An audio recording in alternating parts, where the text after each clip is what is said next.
Dün gece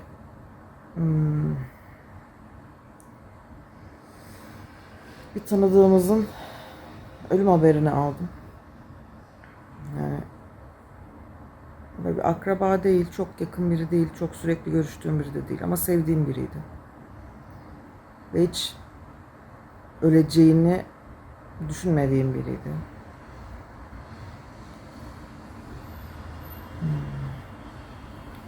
Ya bu kısımlar sizi triggerlayabilir. O yüzden bir trigger warning koymak lazım belki de buna.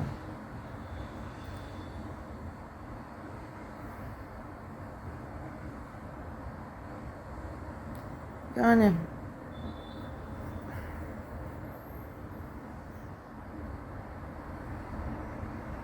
amcamın en yakın arkadaşıydı bu kişi. En yakın arkadaş derken çocukluk arkadaşıydı. 55 yıllık falan arkadaşıydı yani. Ben de böyle denk geldiğimizde falan çok sohbet ederdik. Çok hiperaktif bir adamdı o da. Bence onda da ADHD vardı. Ama daha hiperaktif bir tipti. Yerinde duramayan, çok yüksek enerjili biriydi. Beni de çok severdi. Çocukluğumdan beri böyle beni akıllı buluyordu herhalde. Böyle sorular falan sorardı. Böyle beni sıkıştırmaya sorular sorardı. Şu konu hakkında ne düşünüyorsun? Peki bu konu hakkında ne düşünüyorsun? Falan.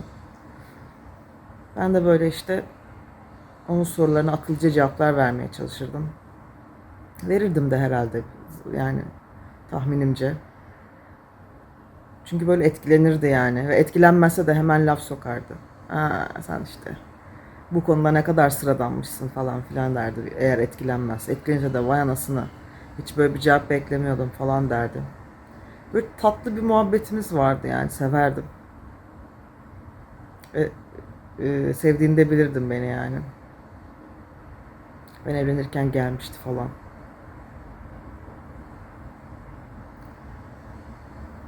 Yani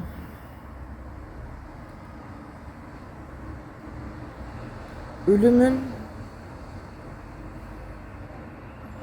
sıra anlayışı çok tuhafıma gidiyor benim. Dün gece bunu düşündüm. Yani elbette şey diye düşünmek çok mantıklı değil. Yani gerçekçi değil. Yaş gibi bir şey düşünmek. Yani çünkü çok yaşlı biri de ölünce elbette üzülüyoruz. O da çok büyük bir kayıp. Ama yani ben galiba böyle çok hayat dolu birinin öldüğünü öğrendiğimde daha büyük bir haksızlık mı hissediyorum nedir? Çünkü mesela ölürse şaşırmayacağım da çok insan var sanki.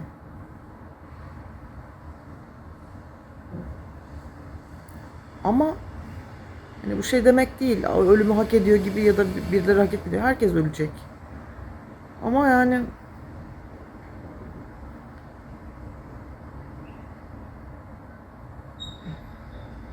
hep ölümüne şaşıracağım insanların ölüm haberini alıyorum gibi hissediyorum. En azından çok uzun zamandır.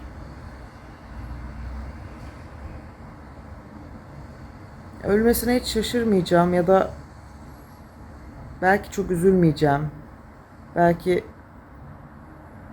yani herhalde artık ölür diyebileceğim ya da hatta eğer mesela bu doğrudan hayatımızdaki biri değil de ünlü bir figür gibi biri ise öldü bile, yani kafamızda bazı insanlar bazen öldü zannediyoruz, o yaşıyor mu ya hala falan diyoruz. Sonra bakıyoruz, Google adını yazıp bakıyoruz, ha yok diyoruz ya, daha yaşıyormuş falan. Ya böyle çok insan var. Hani öldü falan zannediyorsun, kafanda o kadar yaşamıyor ki. Ama böyle insanların değil de gidip daha mesela belki de daha dün böyle konuştuğun falan insanların ölmesi her zaman beni çok donduran bir durum. Yani dün gece öğrendiğimden beri bunu çok üzülüp yıkıldım diyemem. Ama çok dondum. Kafa almıyor gibi, yani tam olarak algılayamıyorum gibi bunu çünkü. Anneme yazdım. Dedim işte bilmem kim amca ölmüş ve çok şaşırdım. Hem de evet, ben de çok şaşırdım ve üzüldüm dedi. Dedim yani bir hastalığı falan mı vardı? Hani hiç duymamıştım ben falan. Ee, Dedi ki işte meğer akciğer kanseriymiş ve hani 4 aylık falan mevzu dedi. Öyle öğrenmiş o. Öyle biliyorum dedi yani. Daha hani amcamın arkadaşı dedim ya. Onun bile çok yeni haberi olmuş falan. Onlar bile bilmiyorlarmış. 4 aylık falan mevzu dedi.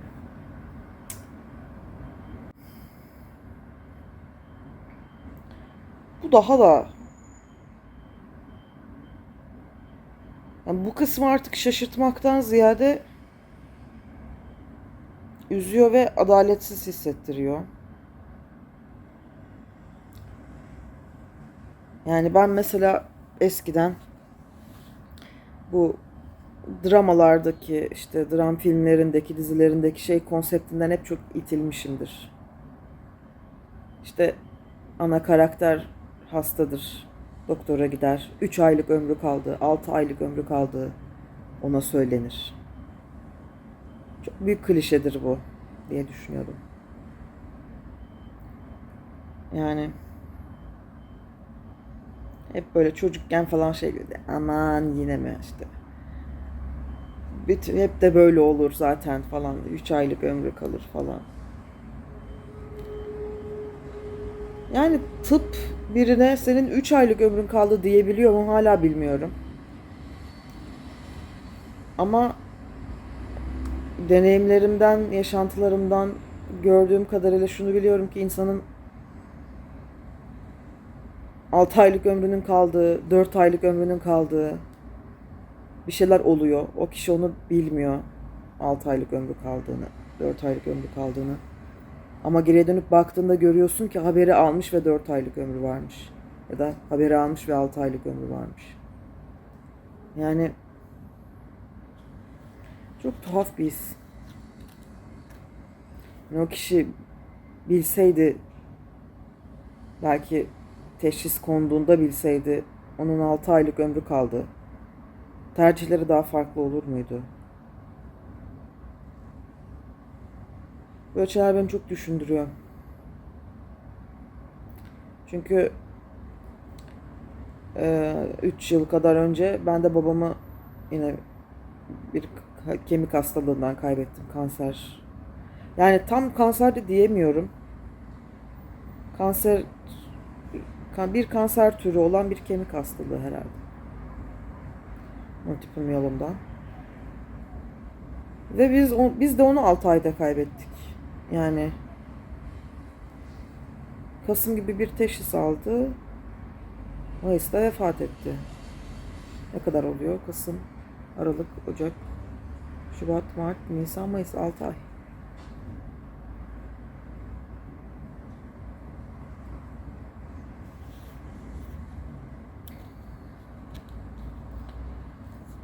Yani ölümlü oluşumuzu unutuyoruz çok.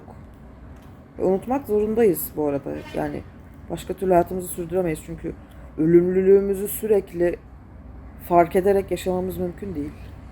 Öyle olursa yani hiçbir şey yapamayız. Sokağa çıkamayız, hiçbir şey yapamayız. Zaten öleceğiz diye düşünürsek. Ya çok büyük bir depresyona gireriz. Ya da hayatımızı sürdürebilecek şeylerin hiçbirini yapmayacak kadar öforikleşebiliriz. O yüzden bunun farkındalığının düşük olması gerekiyor zaten. Hayatımıza devam edebilmek için. Ama işte böyle anlar, böyle haberler, bir anda birinin ölüm haberini almak.